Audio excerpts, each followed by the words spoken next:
बैल का दूध हमेशा की तरह एक दिन मौका पाकर दरबारी बीरबल के खिलाफ बादशाह अकबर के कान भरने लगे। वे कहने लगे, जहांपनाह, बीरबल स्वयं को कुछ ज्यादा ही अक्लमंद समझता है। यदि वह इतना ही अक्लमंद है तो उसे कहिए कि वह बैल का दूध लेकर आए। दरबारियों की बातों में आकर अकबर ने बीरबल की अक्लमंदी की परीक्षा लेने की सोची। बीरबल उस समय दरबार में उपस्थित नहीं था। जब वह दरबार पहुंचा तो अकबर बोले, बीरबल, क्या तुम मानते हो कि दुनिया में कोई कार्य असंभव नहीं? जी हुजूर, बीरबल ने उत्तर दिया।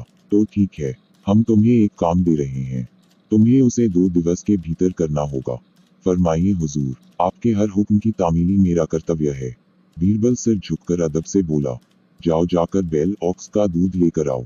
अकबर ने आदेश दिया। आदेश सुनकर बीरबल भौंचक्का रह गया।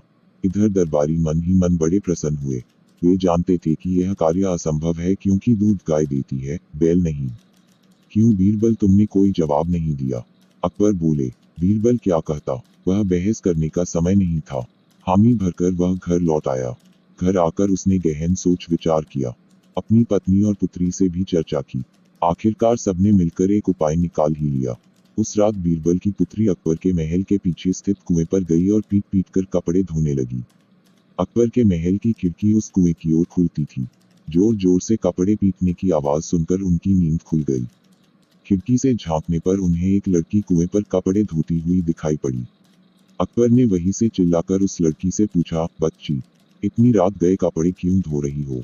बीरबल की पुत्री बोली, हुजूर, मेरी माता घर पर नहीं है। वे कुछ महीनों से अपने मायके में हैं। उनकी अनुपस्थिति में आज मेरे पिता ने एक बच्चे को जन्म दिया। दिन भर मुझे उनकी सेवा शुश्रूषा करनी पड़ी। कपड़े धोने का समय ही नहीं पाया, इसलिए रात में कपड़े धो रही हूँ। कैसी विचित्र बात कर रही हूँ बच्ची, आदमी बच्चे पैदा करते हैं क्या?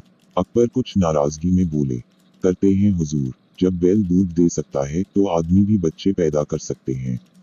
बीरबल की पुत्री ने उत्तर दिया। ये सुनना था कि अकबर की नाराजगी हवा हो गई और वे पूछ बैठे, बच्ची, कौन हो तुम? हुजूर, यह मेरी पुत्री है। पेड़ के पीछे छुपे बीरबल ने अकबर के सामने आकर उत्तर दिया। ओह, तो ये तुम्हारा स्वांग था?